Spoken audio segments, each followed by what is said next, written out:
Hello everyone, I am Sapna Thakur and welcome back to UPC academy. हम discuss कर रहे हैं करंट अफेयर्स सितंबर month के लिए। दिस इज फिफ्थ पार्ट और इस fifth and last part for सितंबर की फर्स्ट न्यूज़ हमारे पास है। यूनियन मिनिस्ट्री लॉन्चेस एक पेड़ माँ के नाम ऐप। केंद्रीय मंत्रालय ने एक पेड़ माँ के नाम ऐप लॉन्च किया। Union minister for communication and development of north eastern region Jyotiraditya M Scindia launched एक पेड़ माँ के नाम ऐप। ये जो ऐप लॉन्च की गई है, it is a unique platform where users can plant and dedicate a tree in honour of their mothers. After capturing the image, users can provide details about the tree type, location, state and occasion for planting the tree. यानी कि एक unique app का launch किया गया जिस app का नाम है एक पेड़ माँ के नाम। इस ऐप पे आप क्या कर सकते हैं, अपनी माँ के सम्मान में आप कहीं पर सपोज एक पेड़ को प्लांट कर रहे हैं, ट्री प्लांट कर रहे हैं, उसके बाद इस ऐप पर आप उसकी फ़ोटो डाल सकते हैं, उसके बारे में पूरा लोकेशन, ओकेजन, क्यों आपने ट्री प्लांट किया, वो सब चीज़ें डाल सकते हैं। The app automatically records the location, latitude, longitude and timestamp of the dedicated tree और साथ ही में इस ऐप के through the users can track the carbon credit they have earned. App का नाम क्या हो जाएगा, एक पेड़ माँ के नाम ऐप। अगली न्यूज़ है हमारे पास एडीबी यानी कि Asian Development Bank funds ₹530 crore for Tripura's water supply upgrade. Asian Development Bank ने 530 करोड़ रुपए के जो है वो इन्वेस्टमेंट की है। किस लिए? त्रिपुरा की वाटर सप्लाई को इम्प्रूव करने के लिए। त्रिपुरा के चीफ मिनिस्टर का नाम क्या हो जाएगा, मानिक साहा जी ने ही ये जो स्कीम है आई वुड से ये लॉन्च की है। A major drinking water problem of over 75,000 families in 12 cities in the state would be resolved. यानी कि 75,000 फैमिलीज़ को इससे जो है वो फ़ायदा मिलने वाला है। एडीबी की अगर हम बात करें, एशियन डेवलपमेंट बैंक की बात करें तो देखिए, it is a multilateral development bank established on 19th of December 1966, जिसके हेडक्वार्टर्स हो जाएंगे फिलीपींस की कैपिटल मनीला में located. And India is a founding member of ADB and bank's fourth largest shareholder after Japan, US and China. यानी कि Japan, US और China के बाद ADB का फोर्थ लार्जेस्ट शेयर होल्डर है आपका अपना Bharat. The ADB is a bank that provides loan, grant, technical assistance and equity investment to help its member and partners in their development process. ADB के headquarters आपको याद रखने हैं Manila Philippines, और ये याद रखना है कि एडीबी ने कौन से राज्य की सहायता के लिए स्कीम लॉन्च की है। त्रिपुरा के वाटर सप्लाई को इम्प्रूव करने के लिए 530 रुपीज़ की जो है वो लॉन्च की है स्कीम। नेक्स्ट है कुछ अपॉइंटमेंट्स हमारे पास रिसेंट। तो देखिए, senior IPS officer Alok Ranjan appointed as head of NCRB. जो सीनियर आईपीएस अधिकारी हैं आलोक रंजन जी, उनको एनसीआरबी का अध्यक्ष के रूप में नियुक्त किया गया है, हेड के रूप में नियुक्त किया गया है for tenure up to 30th of June 2026, यानी कि 2026 30 जून तक उनकी ये अपॉइंटमेंट हुई है। ही सक्सीड्स हिज सर्विस बैचमेंट विवेक गोगोया। और हम एनसीआरबी की बात करें, नेशनल क्राइम रिकॉर्ड ब्यूरो की हम बात करें अगर, and environment and Indian government agency responsible for collecting and analysing crime data as defined by Indian penal code and special and local laws. जो एनसीआरबी है उसकी स्थापना कब हुई थी? It was established in 1986। और कौन सी मिनिस्ट्री के अंडर ये आता है? It is under the ministry of home affairs, MHA। तो एनसीआरबी के नए हेड के रूप में कौन चुने गए हैं? सीनियर आईपीएस ऑफिसर जिनका नाम है आलोक रंजन। अगले न्यूज़ देखिए, अगेन अपॉइंटमेंट से ही, जैसे कि मैंने कहा, Amit Garg appointed as head of Hyderabad based SVP NPA। अगर हम सबसे पहले इसके फुल फॉर्म की बात करें, सरदार वल्लभ भाई पटेल नेशनल पुलिस अकेडमी, सुप्रसिद्ध अकेडमी है NPA नेशनल पुलिस अकेडमी। कहाँ पर लोकेटेड है? तो ये लोकेटेड है हैदराबाद, तेलंगाना में। और उसके न्यू हेड के रूप में चुने गए हैं अमित गर्ग। और अगर हम देखें कब तक चुने गए हैं, वैसे तो ये वाले प्रश्न आपको नहीं पूछे जाएंगे कि कितना उनका कार्यकाल होने वाला है, बट 31 of October 2027 तक वो इस पोस्ट पर अपॉइंट हुए हैं। एंड अगर हम इस अकेडमी की बात करें, this institute trains Indian police service officers, यानी कि IPS ऑफिसर्स को ट्रेन करता है before they are sent to their respective state cadres to carry out their duties. जो भी न्यूली IPS ऑफिसर्स होते हैं आपके पास रिक्रूटेड, उनकी ट्रेनिंग दी जाती है, उनको ट्रेनिंग दी जाती है हैदराबाद के इस नेशनल पुलिस अकेडमी में, जिसके नए अध्यक्ष बने हैं अमित गर्ग। फोटो में आपके सामने है अमित गर्ग। अगली अपॉइंटमेंट की अगर हम बात करें तो देखिए, Kumar Tuhin appointed as ambassador of India to Netherlands. Netherland के नए भारतीय राजदूत के रूप में, यानी कि भारत की तरफ से नीदरलैंड के राजदूत के रूप में नियुक्त किया गया है कुमार तुहिन को। Shri Kumar Tuhin, presently director general Indian Council for Cultural Relations, has been appointed as the next ambassador of India to the Kingdom of Netherlands. Netherland कहाँ की कंट्री है? यूरोप की कंट्री है। और नीदरलैंड की अगर हम कैपिटल की बात करें, the very very famous city Amsterdam.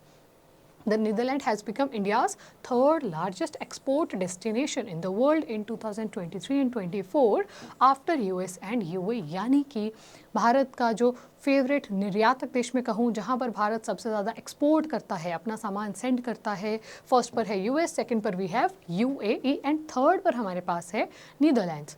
Main export to the Netherlands are petroleum products, electrical goods and pharmaceuticals. और भारत के एम्बेसडर कौन बने हैं टू द नीदरलैंड? तो आपको याद रखना है कुमार तुहिन। नेक्स्ट न्यूज़ देखते हैं। Next news we have again appointment. Air marshal Amarpreet Singh appointed as next chief of air staff. Air marshal Amarpreet Singh को अगले वायुसेना प्रमुख के रूप में नियुक्त किया गया। He is currently the vice chief of Indian air force. वर्तमान में ये इंडियन एयर फोर्स के वाइस चीफ उप प्रमुख के रूप में कार्य कर रहे हैं और ये बने हैं new air chief. He will take over the top post on September 30 when the Air Chief Marshal V.R. Chaudhary retires on his superannuation. Air Marshal Amarpreet Singh had served as Air Officer Commanding in Chief at Central Air Command before taking over as the Vice Chief on February 1st, 2023. इसका मतलब है 1 फरवरी 2023 को वो Indian air force के vice chief के रूप में appoint किए गए थे और इस पद पर अपॉइंट करने से पहले वो यहाँ पर commanding in chief at central air command के रूप में भी अपनी सेवाएं दे रहे थे। न्यू एयर मार्शल बनने जा रहे हैं अमरप्रीत सिंह, एयरफोर्स के न्यू चीफ। अगले न्यूज़ देखिए, कुछ इंपॉर्टेंट डे सितंबर में हमें देखने को मिले। 23 सितंबर 23 सितंबर को मनाया जाता है International day of sign languages के रूप में, अंतर्राष्ट्रीय सांकेतिक भाषा दिवस के रूप में। इस वर्ष की अगर हम थीम की बात करें, sign up for sign languages rights, first celebrated by UN general assembly in 2018 as part of the international week of the deaf. पहली बार 2018 में इस दिन को सेलिब्रेट किया गया था। The international week of Deaf was first celebrated in September 1958। आपको सिर्फ इतना याद रखना है, International day of sign Languages 23 सितंबर को मनाया जाता है। इसके बाद अगला इंपॉर्टेंट अगर हम डे देखें तो देखिए 26 सितंबर वर्ल्ड एनवायरमेंटल हेल्थ डे। आप सभी जानते हैं वर्ल्ड एनवायरमेंट डे 5 जून को होता है, विश्व पर्यावरण दिवस। विश्व पर्यावरण स्वास्थ्य दिवस कब होता है? तो आपका आंसर होगा 26 सितंबर। Theme environmental health, creating resilient communities through disaster risk reduction and climate change mitigation and adaptation। और ये किसने डिक्लेयर किया? It was declare by Council of International Federation of Environmental Health in 2011। इतनी बातें आपको नहीं याद रखनी है, आपको सिर्फ याद रखना है कि वर्ल्ड एनवायरमेंटल हेल्थ डे कब मनाया जाता है? 26 सितंबर को मनाया जाता है। साइन लैंग्वेजेस का डे कब होता है? 23 सितंबर को वो वाला दिन मनाया जाता है। इसके बाद आगे देखिए, नेक्स्ट हमारे पास अगेन 26 सितंबर ही है। 26 सितंबर को international Day for Total Elimination of nuclear weapon के रूप में भी मनाया जाता है। The UN general assembly declared the day observed since 2014। UN general assembly ने ये दिन डिक्लेयर किया और 2014 से हर वर्ष इस दिन को हम सेलिब्रेट करते हैं ऑन 26 सितंबर। Achieving global nuclear disarmament is the highest disarmament priority of the United Nation. It was subject of General Assembly's first resolution in 1946। दिन कौन सा हो जाएगा आपके पास? International Day for Total Elimination of Nuclear Weapons. आगे देखिए, the centre notified the appointment of chief justice in 8 high court. Important news आपके लिए रहेगी क्योंकि 8 उच्च न्यायालयों में नए चीफ जस्टिस जो हैं वो नियुक्त किए गए हैं। कौन कौन से 8? तो आपके सामने लिस्ट है, आप चाहें तो स्क्रीनशॉट ले सकते हैं। अगर हम जल्दी से देख लें तो जस्टिस मनमोहन वो बने हैं दिल्ली के हाई कोर्ट के चीफ जस्टिस। उसके बाद जस्टिस राजीव शकंदर की अगर हम बात करें, हिमाचल प्रदेश के बने हैं वो चीफ जस्टिस। फिर हमारे पास सुरेश कुमार जी हैं जो MP हाई कोर्ट के बने हैं। उसके बाद वी हैव इंद्र प्रसन्न मुखर्जी जो मेघालय हाई कोर्ट के चीफ जस्टिस बने हैं। Nitin Madhukar Jamdar Kerala high court. उसके बाद we have Tashir Abstan J&K and Ladakh high court के चीफ जस्टिस बने हैं, and Shri Ram Kalpathi Rajendran Madras high court के chief justice, and MS Ramachandra Rao जो झारखंड हाई कोर्ट के चीफ जस्टिस बने हैं। कितने? 8 हाई कोर्ट्स को न्यू चीफ जस्टिस रिसेंटली मिले। अगर हम बात करें हाई कोर्ट के चीफ जस्टिस को अपॉइंट कौन करता है, तो हमारा आंसर होगा भारत का राष्ट्रपति। इंडियन प्रेसिडेंट जो होता है वो ये अपॉइंटमेंट करता है। स्पोर्ट्स सेक्शन की तरफ अगर हम चलें तो Jasprit Bumrah, the world famous cricketer from India, Jasprit Bumrah joins elite club with 400 international wickets. 400 अंतर्राष्ट्रीय विकेट के साथ जसप्रीत बुमराह एलीट क्लब में शामिल हुए। Jasprit Bumrah claimed 400th wicket in his international career comprising Test, ODI and T20 international cricket। और इसके साथ ही इन्होंने जो इंग्लैंड के बहुत फेमस बॉलर हैं एंड्रयू, उनके फीट को इक्वल कर लिया है। जो उनका एक मतलब मैं कह सकती हूँ कि उनका रिकॉर्ड होता था उसको इक्वल किया है इन्होंने। और इन्होंने जो एंड्रयू थे इंग्लैंड के बॉलर, उन्होंने 227 मैचेस में 400 विकेट प्राप्त किए थे, जबकि जसप्रीत बुमराह ने 196 टोटल मैचेस में ये 400 विकेट्स प्राप्त किए हैं। Shane Warne is the only other bowler who had taken more than 1000 wickets in international cricket. कितने? 1001 विकेट्स उन्होंने इंटरनेशनल क्रिकेट में प्राप्त किए हैं। For India it's Anil Kumble who has the most number of international wickets, और कितने? 956 विकेट्स अनिल कुंबले जी के नाम पे हैं। जसप्रीत बुमराह के नाम पर कितने हुई? 400। अगली न्यूज़ देखिए। ओडिशा स्विमर प्रत्याशा रे टू गेट एकलव्य पुरस्कार। ओडिशा की तैराक प्रत्याशा रे को इस साल के एकलव्य पुरस्कार से सम्मानित किया जाएगा। ओडिशा से एमर्जिंग स्विमर हैं जिनका नाम हो जाएगा प्रत्याशा रे, और उनको सिलेक्ट किया गया है 32nd Eklavya Puraskar for 2024 for her achievement in swimming. She will receive a cash prize of ₹7 lakh and increase from the previous 5 lakh. यानी कि पहले 5 लाख दिए जाते थे इस पुरस्कार में, अब कितना? अब 7 लाख जो रुपीज़ हैं इसमें दिए जाएंगे। She secured 6 medals, 4 gold, 1 silver and 1 bronze in the Khelo India University Games in Guwahati in February this year, and this award is given every year to young sports person of Odisha government। यानी कि ओडिशा राज्य के ही किसी sports person को ये award दिया जाता है एनुअली। इस वर्ष मिलने वाला है वहाँ की एक स्विमर को। अगली न्यूज़ है हमारे पास, Jaipur to host 25th edition of IIFA awards. IIFA awards आप जानते हैं रिसेंटली हो ही रहे हैं। अभी कहाँ पर हो रहे हैं? जो 24th एडिशन है वो हो रहा है अबू धाबी में, और जो 25वां एडिशन होगा अगले वर्ष वो होगा भारत के जयपुर में। International Indian film academy awards from March 7 to March 9, 2025 Jaipur के सीतापुरा में होने वाला है। 24वां एडिशन में दोबारा कह रही हूँ अबू धाबी में हो रहा है at present. An annual award ceremony for Indian Hindi movies produced by Wizcraft International Private Entertainment Private Limited. The Rajasthan government has allocated a total budget of ₹100 crore for the event. और जो 2025 के IIFA awards होंगे, it will introduce the inaugural IIFA digital awards recognising achievement in digital entertainment including films and OTT content. कब से? 2000 से ये शुरू किया गया, और इसीलिए लाइन वाइज ये कौन सा एडिशन है? ये 24वां एडिशन है, और अगले वर्ष होने वाला है 25th edition of IIFA awards.